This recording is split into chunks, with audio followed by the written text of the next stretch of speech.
Marie-France voudrait savoir pourquoi on met un O à vœu. Bah, c'est vrai qu'il sert à rien, ça. Qu'est-ce qu'il vient faire là, celui-là?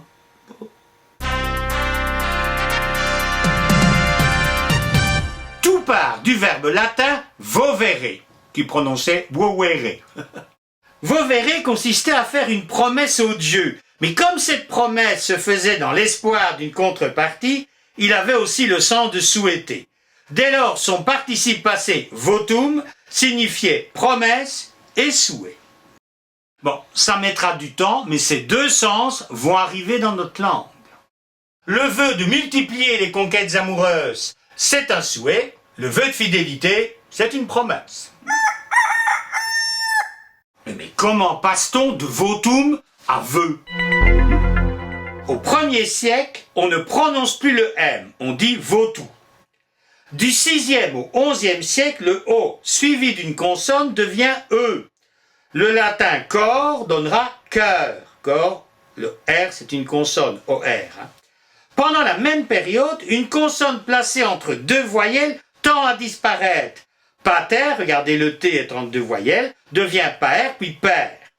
Donc, revenons à votum, le T tombe, puisqu'il est entre le O et le U, mais avant de partir, il a fait en sorte que le O se prononce E. Et c'est ainsi que votum devient vœu. On l'écrit V-E-U au XIIe siècle. Au XVIe, le grammairien Robert Estienne ajoute un O. Pourquoi? Pour simplifier. Oui, l'enfer orthographique est pavé de bonnes intentions. À l'époque, le participe passé de voir, vu, s'écrivait V-E-U. Regardez comment en 1694, l'Académie écrivait au vu et au su de tout le monde. Au passage, le SC de au su, c'est parce qu'il croyait que ça venait du latin scire, et quand on a découvert que ça venait du latin sapere, on a enlevé le C. On garde un souvenir de ce E muet, au vu, au su, dans j'ai eu de la chance. Donc, quand on lit V-E-U, ça peut être vu ou veut. Et c'est pour éviter qu'on confonde que Robert a ajouté un O. Pour l'anecdote, Robert enlève le O au pluriel. Parce qu'en effet, des vœux, on ne peut pas confondre avec vu, puisque vu, participe passé du verbe voir, prend un S au pluriel.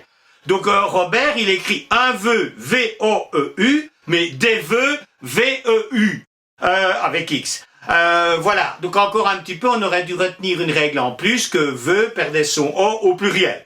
C'était la rubrique, l'orthographe aurait pu être encore plus tordue. Donc, et actuellement, vu, le participe passé de voir, s'écrit VU, on met plus de, donc on pourrait enlever le O à vœu, puisque c'est impossible de confondre. On pourrait. On y renonce parce que le O fait référence au latin votum.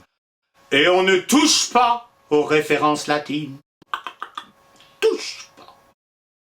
Par exemple, au Moyen-Âge, pour obtenir le son E à blé et à pied, on a rajouté un D.